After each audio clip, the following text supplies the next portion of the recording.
دوستو خوفناکیاں میں آپ سب کا ویلکم۔ آج کی کہانی ہے لاہور کے ایک بھوکے گھر کی۔ تو بنا دیر کیے آئے شروع کرتے ہیں آج کی کہانی۔ ارے یار یہ کیا ہو رہا ہے؟ ندا کی آنکھیں بالکل خالی ہو گئی ہیں۔ کیمرہ آن کر جلدی عدیل، کچھ تو گڑبڑ ہے۔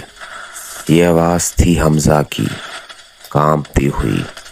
رات کے 11:59 ہو رہے تھے۔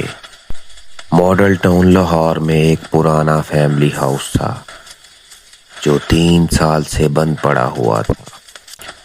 گھر کے باہر سرد ہوا زور سے چل رہی تھی، جیسے کوئی سیٹیاں مار رہا ہو اندھیرے میں۔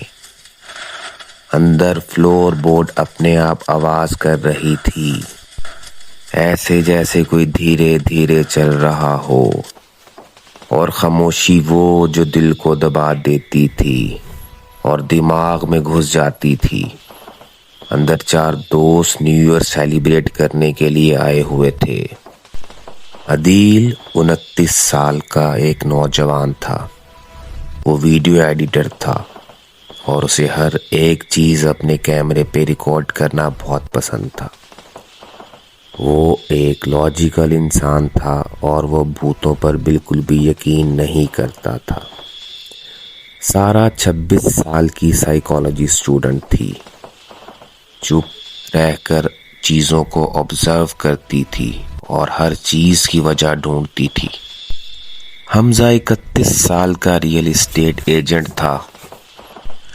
وہ ایک مزاقیہ نیچر کا انسان تھا، خود کو ایک فیئرلیس انسان دکھاتا تھا مگر اندر سے ڈرپوک تھا، بند جگہوں سے بھی گھبراتا تھا۔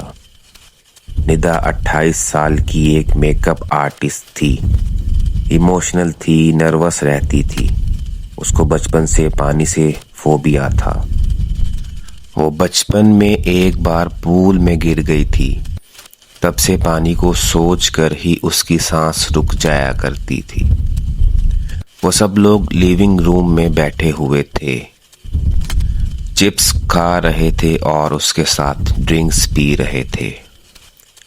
لو میوزک بج رہا تھا، لائٹس ڈم تھیں تاکہ ماحول کی وائب بن سکے۔ عدیل اپنے کیمرے کو ٹرائی پوڈ پر سیٹ کر رہا تھا۔ یار یہ گھر کریپی ہے لیکن فری پارٹی سپاٹ مست ہے، ہماری ویڈیو وائرل ہو جائے گی۔ حمزہ ہنس کر بوتل اٹھاتے ہوئے بولا، ہاں یار بس لائٹس آف نہ ہو جائیں ورنہ بھوت آ جائے گا۔ عدیل تو نے بجلی کا بل تو بھرا ہوا ہے نا؟ اس کے بعد سارا مسکرائی اور اس نے بولا، گائز یار ریلیکس کرو، یہ صرف ایک پرانا گھر ہے، شاید عدیل کی فیملی کا کچھ پاسٹ ہو۔ ندا اپنے ناخنوں کو اپنے دانتوں سے چبا رہی تھی، اس کی آواز میں ایک ڈر چھپا ہوا تھا۔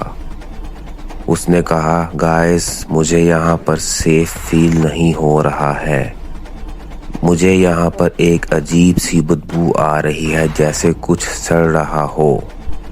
عدیل ہنسا اور اس نے ندا کا مذاق اڑاتے ہوئے کہا، ارے یار یہ ایک بہت پرانا گھر ہے اور پرانے گھر میں اس طرح کی بدبو آنا نارمل بات ہے۔ چلو یار سب کچھ چھوڑو، ہم کاؤنٹ ڈاؤن سٹارٹ کرتے ہیں، ہیپی نیو ایئر آنے والا ہے۔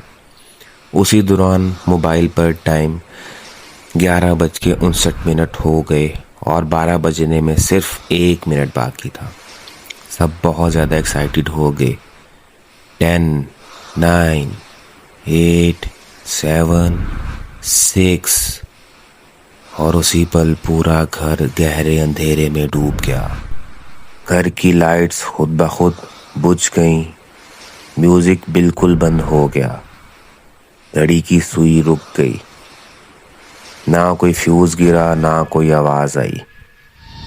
باہر شہر میں فائر ورکس شروع ہونے چاہیے تھے، ہیپی نیو ایئر کی سیلیبریشن ہونی چاہیے تھی، چیخیں کہہ کے خوشیاں، لیکن یہاں تو صرف ایک خاموشی تھی اور ایک بڑھتی ہوئی بدبو تھی، جیسے کوئی لاش سڑ رہی ہو۔ حمزہ نے اپنے فون کی ٹارچ کو آن کیا۔ اس کی آواز میں تھوڑا سا ڈر چھپا ہوا تھا۔ ارے یار یہ کیا بکواس ہے یار، فیوز چیک کرو کوئی۔ مگر ندا اسی دوران فریز ہو چکی تھی۔ اس کی آنکھیں کھلی ہوئی تھیں، بالکل خالی، جیسے اندر کچھ اور دکھ رہا ہو۔ سانس تیز تیز چل رہی تھی، چہرہ سفید پڑ گیا تھا۔ سب نے اس کو ہلایا، ندا کیا ہوا، بولو نا یار۔ سارا نے اس کی پلس چیک کی، ہارٹ بیٹ بہت تیز ہے، شاید اس کو پینک اٹیک ہو رہا ہے۔ عدیل نے کیمرہ اٹھایا، اس کے ہاتھ کانپ رہے تھے۔ میں ریکارڈ کر رہا ہوں، یہ ہسٹیریا ہو سکتا ہے، ہماری ویڈیو وائرل ہو جائے گی۔ مگر اسی دوران ندا کے ہونٹ ہلے۔ آواز اس کی نہیں تھی، گہری تھی، جیسے پانی کے اندر سے آ رہی ہو۔ یہ گھر بند تھا، تم یہاں پر کیوں آئے؟ ہر سال نیو ایئر کی رات مجھے ایک نئے انسان کی روح کھانے کے لیے چاہیے ہوتی ہے۔ اس کا سر دھیرے دھیرے گھوم گیا، گردن سے ٹوٹنے کی آواز آئی، آنکھوں سے نمکین پانی بہنے لگا، اسکن بالکل ٹھنڈی اور نیلی ہونے لگی۔ وہ بولی، پانی اندر آ رہا ہے، پانی اندر آ رہا ہے۔ اس نے ہاتھ اپنے گلے پہ رکھ دیے۔ اس کے جسم سے ایسی آواز آ رہی تھی جیسے اس کے لنگس میں پانی بھر رہا ہو۔ اسکن پہ بلبلے ابھر آئے، بلبلے پھٹ گئے اور منہ سے لال جھاگ نکلنے لگا۔ وہ تڑپنے لگی، اپنے ہاتھ پیر چلانے لگی جیسے پانی میں ڈوب رہی ہو۔ گائز پلیز سیو می، میں ڈوب رہی ہوں۔ لیکن کمرے میں کسی قسم کا کوئی پانی موجود نہیں تھا۔ سب نے اسے پکڑنے کی کوشش کی، لیکن اس کی اسکن ٹھنڈی اور سلپری ہو رہی تھی۔ اسی دوران اس کی چیخیں آہستہ آہستہ رکنے لگیں، اس کی باڈی شانت ہو گئی۔ ندا زمین پہ گر گئی، ایسے جیسے اس کی روح لے لی گئی ہو۔ بدبو اب پورے گھر میں پھیل گئی تھی اور کمرے میں برف سی ٹھنڈی ہو گئی تھی۔ ان تینوں کے سانس سے دھواں نکل رہا تھا، تینوں شاکڈ رہ گئے، سانس پھولی ہوئی تھی۔ سارا بولی، یہ ایول اینٹیٹی ہے، یہ ہمارے ہی ڈر کو ہمارے خلاف استعمال کر رہی ہے۔ اسی دوران اس کے کانوں کے قریب ایک سرگوشی آئی اور اس نے کہا، ہاں تو سمجھ گئی تو اب تیری باری ہے۔ اسی دوران سارا کی اسکن گرم ہونے لگی، ایسے جیسے اندر آگ لگ رہی ہو۔ وہ بولی، میرے اندر آگ لگ رہی ہے یار۔ اس کی اسکن کے اوپر چھالے ابھر آئے، اس کے اسکن سے بھاپ اڑنے لگی اور اس کی اسکن جلنے لگی۔ وہ درد سے تڑپ رہی تھی اور وہ اسی دوران زمین پہ گر گئی، اور پھر اسی دوران اس کا جسم مکمل طور پر شانت ہو گیا۔ اسی دوران حمزہ ڈر سے چلایا، مجھے باہر نکلنا ہے یار، میں جا رہا ہوں۔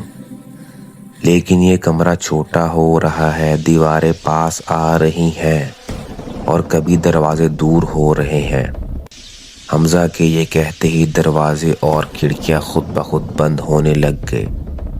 اس کی ڈر کے مارے سانسیں پھولنے لگیں۔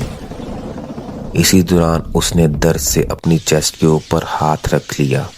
اس کو ایسا محسوس ہوا جیسے اس کی چیسٹ دب رہی ہے اندر سے۔ وہ زور سے چلانے لگ گیا، تڑپنے لگ گیا، چہرہ اس کا پوری طرح لال ہو گیا، اس کے منہ سے خون نکلنے لگ گیا۔ پھر وہ زمین پر گر گیا اور اس کی باڈی جیسے دب گئی اندر سے۔ اب اس گھر میں عدیل بالکل اکیلا رہ گیا تھا۔ ڈر کے مارے اس کی سانسیں تیز سے تیز تر ہوتی جا رہی تھی۔ اس کو اپنے دل کی دھڑکن اپنے کانوں میں گونجتی ہوئی محسوس ہو رہی تھی۔ اسی پل اس نے دیکھا کچھ سائے اس کے پاس آ رہے ہیں۔ اس کی پرچھائی شیشے میں الگ طرح سے موو کر رہی ہے۔ اس کی سکن پر وینز ابھر آئیں، کالی اور نیلے رنگ کی۔ اس کو ایسا فیل ہوا جیسے اس کے اندر سے کچھ پھٹ رہا ہو۔ وہ ڈر کے مارے چیخا، نہیں نہیں پلیز مجھے چھوڑ دو۔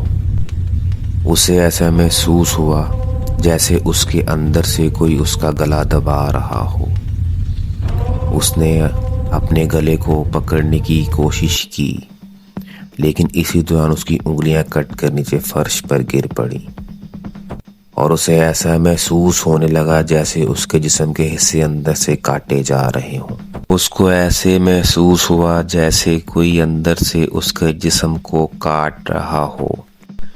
اسی دوران اس کا جسم ٹکڑوں میں بٹ کر زمین پر گر گیا اور پھر پورے گھر میں ایک مکمل خاموشی چھا گئی۔ پھر اسی طرح تقریباً 10 دن گزر گئے۔ محلے والوں نے پولیس کو شکایت کی کہ اس گھر سے کچھ دنوں سے عجیب طرح کی بدبو آ رہی ہے۔ جب پولیس نے آ کے دروازہ توڑا تو اندر سے ایک دم سے بہت بری بدبو آئی۔ جب پولیس دروازے کو توڑ کے اندر داخل ہوئی تو وہاں پر 4 لاشیں پڑی ہوئی تھی، الگ الگ حالت میں، کوئی جلی ہوئی، کوئی ٹکڑے ٹکڑے ہوئی۔ وہیں زمین پر پولیس کو کیمرہ بھی دکھا۔ انہوں نے کیمرہ کو چیک کیا لیکن اس میں کچھ بھی ریکارڈ نہیں ہوا تھا۔ دیوار پر خون سے ایک لائن لکھی ہوئی تھی، ہیپی نیو ایئر، اگلی باری تمہاری۔ تو دوستو، کیا آپ اس گھر میں جانا چاہو گے؟ تو دوستو، یہ تھی ہماری آج کی کہانی۔ اگر آپ کو یہ کہانی پسند آئی ہو تو ہمیں کامنٹ کر کے ضرور بتائیے گا تاکہ ہم آپ کے لیے اس کا پارٹ 2 بھی لے کر آ سکیں۔ اور اگر آپ کو ہمارا چینل اچھا لگ رہا ہو تو اس کو لائک، شیئر اور سبسکرائب ضرور کر دیجیے گا۔ اگر آپ کو اس چینل کی کہانی پسند آ رہی ہے تو اس سے پچھلی بلی والی کہانی بھی ضرور سنیے گا۔ دوستو، خوفناکیاں سے آپ کو گڈ نائٹ اور گڈ بائے۔